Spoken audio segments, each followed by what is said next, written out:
Hi viewers, இன்னைக்கு breakfast and lunch menu தான் வந்து பார்க்க போறோம்.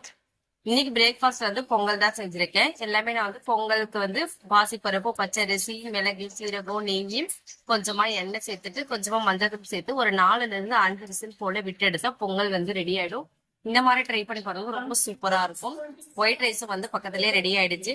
கடைசியா ஃபைனலா வந்து தாளிப்பு போட்டுடலாம். எண்ணெய், மிளகு, சீரகம், பச்சை மிளகாய், இஞ்சி, கருவேப்பிலை, கொத்தமல்லி எல்லாம் போட்டு நல்லா வதக்கிட்டு இப்போ இந்த பொங்கலோட சேர்ந்து நல்லா மிக்ஸ் பண்ணி விட்டுடணும்.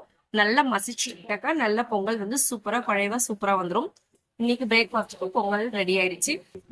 மதிய லஞ்சுக்கு கத்திரிக்காய், தக்காளி, மாங்காய் எல்லாம் போட்டு கடையல் தான் வந்து செய்ய போறேன். இதுல குக்கர்லயே வந்து தாளிச்சு விட்டு ஒரு 2 விசில் போல விட்டு எடுத்து கடைஞ்சி எடுத்தா ரெடி ஆயிடும். கேரட் முட்டை பொரியல் தான் வந்து பொரியலுக்கு செய்ய போறேன். நல்லா வந்து எண்ணெய், கடுகு எல்லாமே வந்து பச்சை மிளகாலாம் சேர்த்து ஃபைனலா முட்டை உடைச்சு ஊற்றினா கேரட் ரெடி ஆயிடும். பாசிப்பருப்பு கடையல் வந்து பொங்கலுக்கு செஞ்சிருக்கேன். பாசிப்பருப்புன்னு கத்திரிக்காய்லாம் போட்டு நல்லா கடைஞ்சி எடுத்து ஃபைனலா தாளிச்சு விட்டோம்னா பாசிப்பருப்பு சாம்பார் ரெடி ஆயிடுச்சு. இன்னைக்கு பிரேக்ஃபாஸ்ட் பாத்தீங்கன்னா பொங்கல், பாசிப்பருப்பு சாம்பார். மதிய லஞ்சுக்கு சாதம், கத்திரிக்காய் பருப்பு கடையல் செஞ்சிருக்கோம். கேரட் முட்டை பொரியல். இவ்வளவுதான் வந்து இன்னைக்கு பிரேக்ஃபாஸ்ட் அண்ட் லஞ்ச் மெனு. என்னோட சேனல் பிடிச்சிருந்தா சப்ஸ்கிரைப் பண்ணுங்க. தேங்க்யூ.